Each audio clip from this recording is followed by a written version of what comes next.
Shalom. First and foremost, I'd like to give all praises, honor, and glory to Yahweh, Bahashem Yahushai, Bahashem Rakakwadash.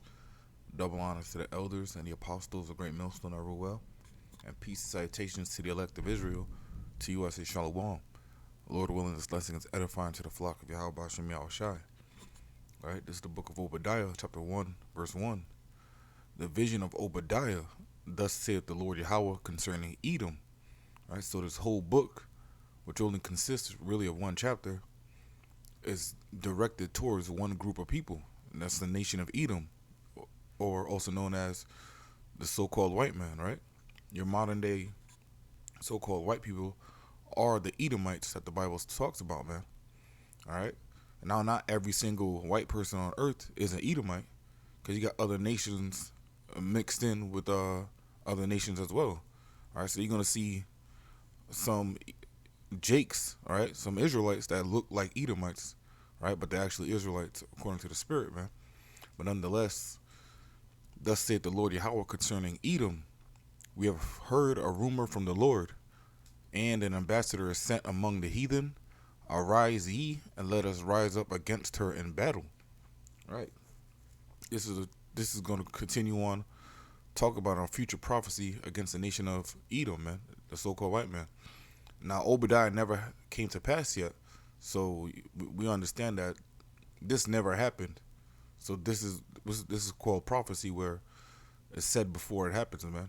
All right, verse 2. Behold, I have made thee small among the heathen; thou art greatly despised. Right?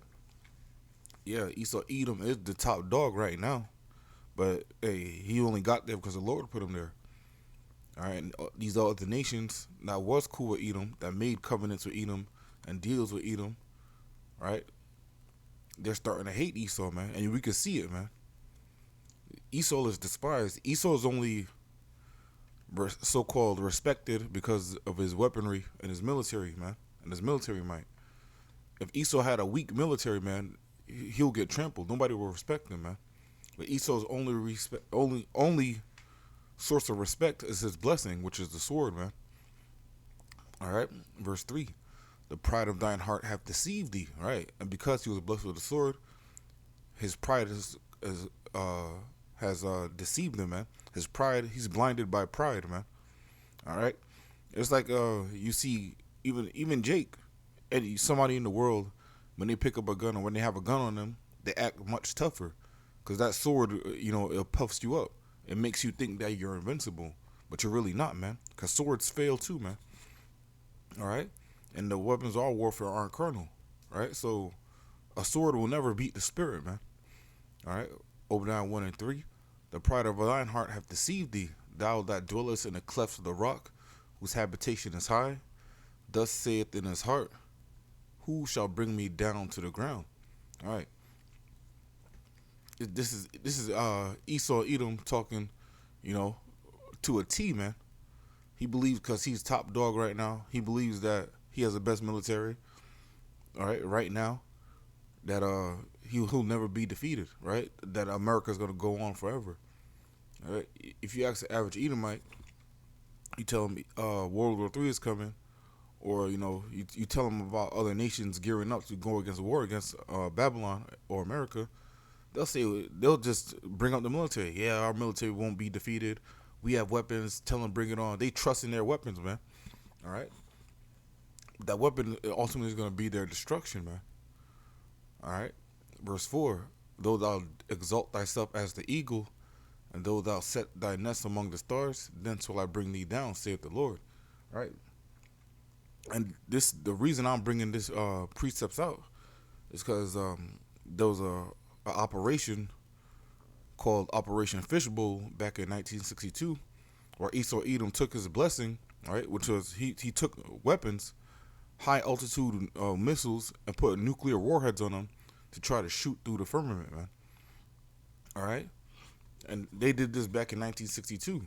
So even back then, around the time Alabamians came on the scene, they were trying to flee their judgment, man. They're trying to leave, really trying to find a way out to escape, this earth. But you can't, man. There's no escape. There's no exit beyond the firmament, man. As far as there's no way that man is going to go pass through the firmament.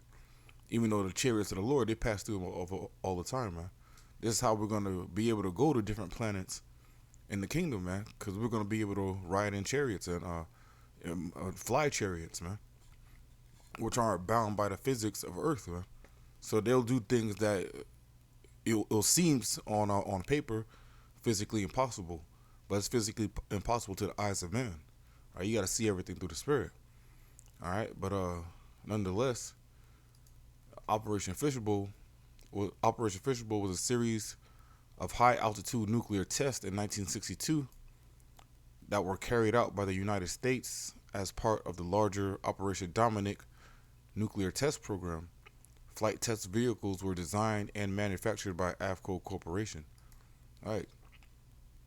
So Esau Edom sent high altitude nuclear missiles in an attempt to break through the firmament.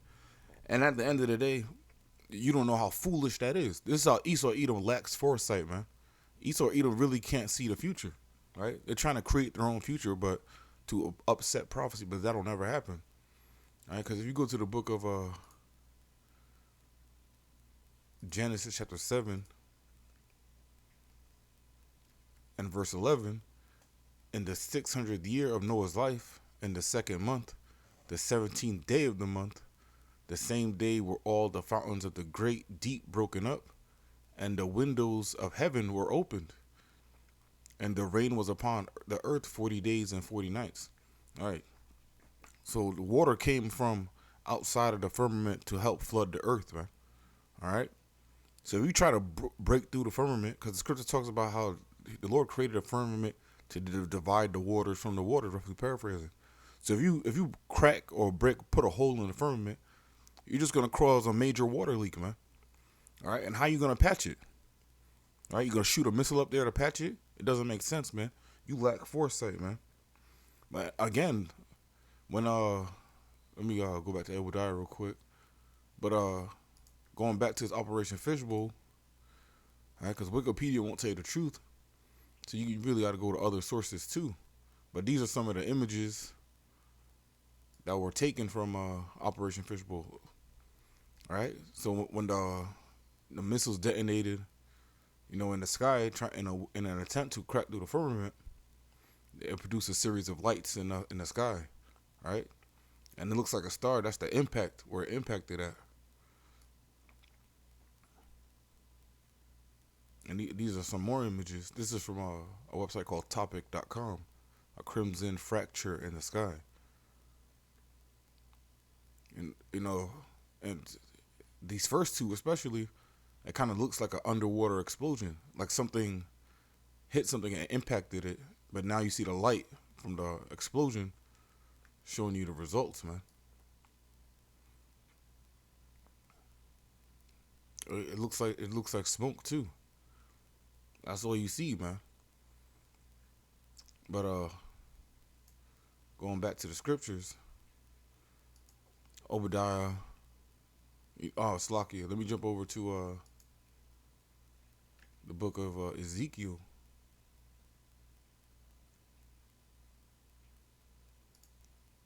Chapter 28.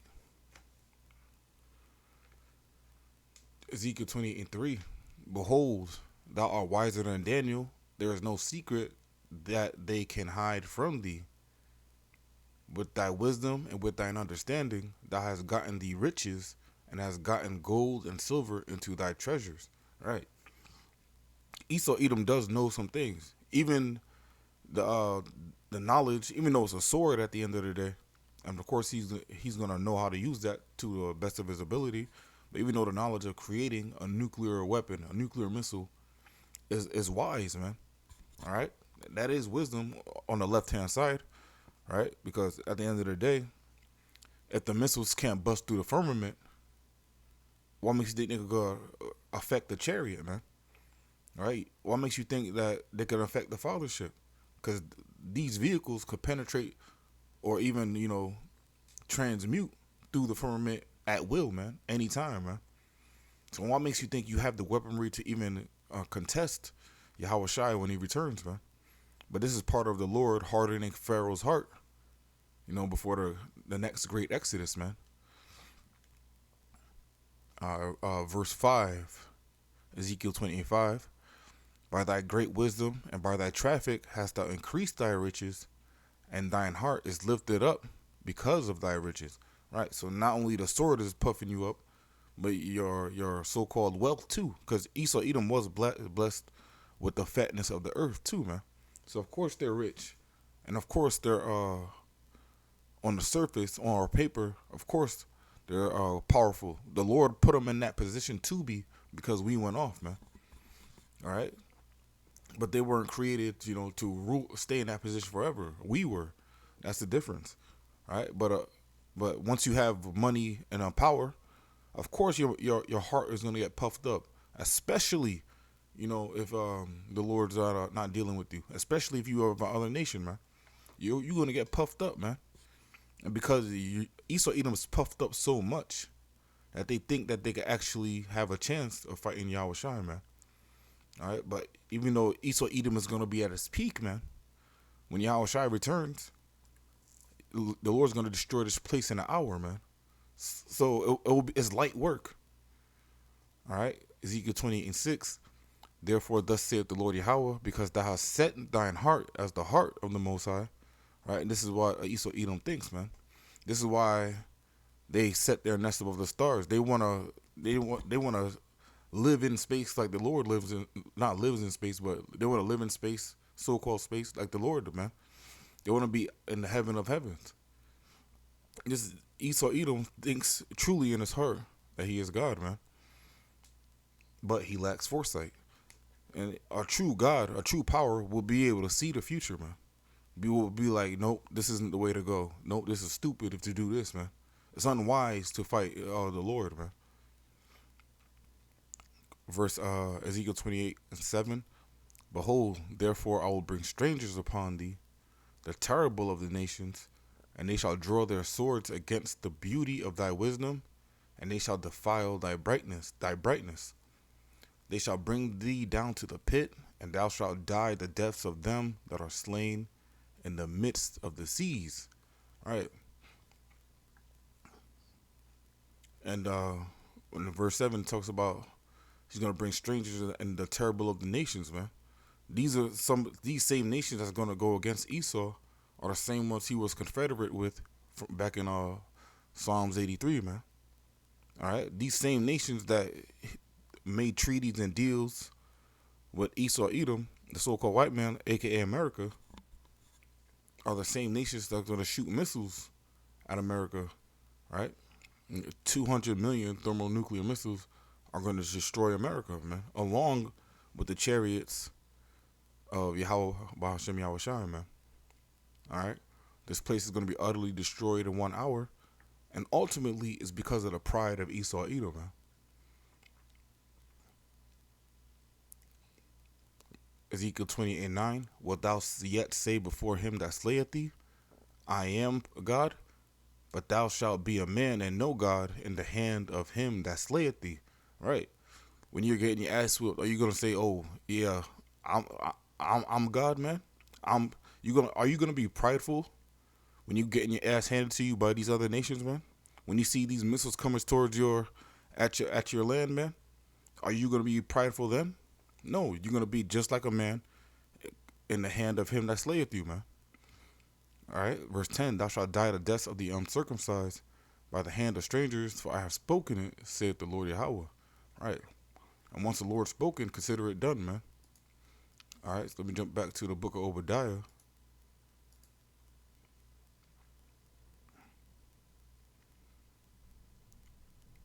I'm jumping on to verse 6. How are the things that Esau searched out? How are his hidden things sought up?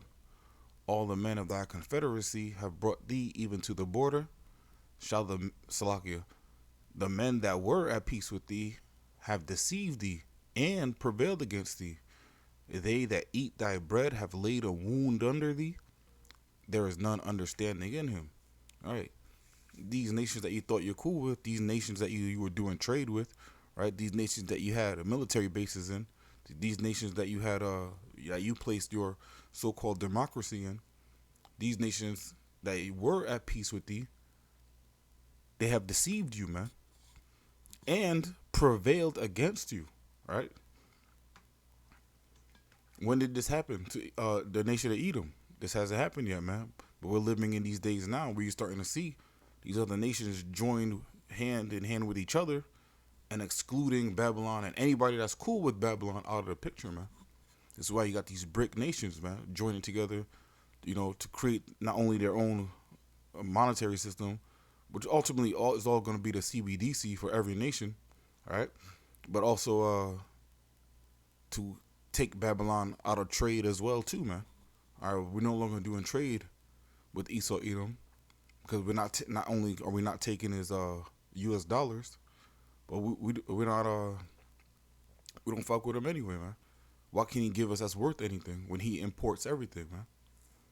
Everything's imported to Babylon. So really, Babylon has no use outside of buying from other nations.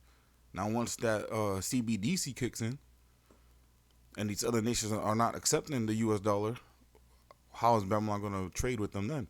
They're going to pull out that sword, man. Just like in Jacob's trouble, when there's a famine, and you have two neighbors, and one doesn't have food but they have weapons, and the other neighbor doesn't have weapons but they have food, that neighbor's going to pull out the sword, man, to get the food, man. This is the same thing that's going to happen with nations as well. Verse 8, shall not in that day, saith the Lord, even destroy the wise man out of Edom and the understanding out of the mount of Esau? Right. So, because in order for you to have the idea, the mindset to break open the firmament, is foolish, man. That's idiotic, man. That's idiotic. To have the mindset, even though the Lord's going to put the spirit on Esau and these other nations to fight Yahushua when he returns, man. It's a foolish action at the end of the day. Just like it was a foolish action for Pharaoh to gather his armies to hunt down the Israelites during the first Exodus, man. All right, but that's the Lord hardening the hearts of our enemies in order for his name to be magnified, man.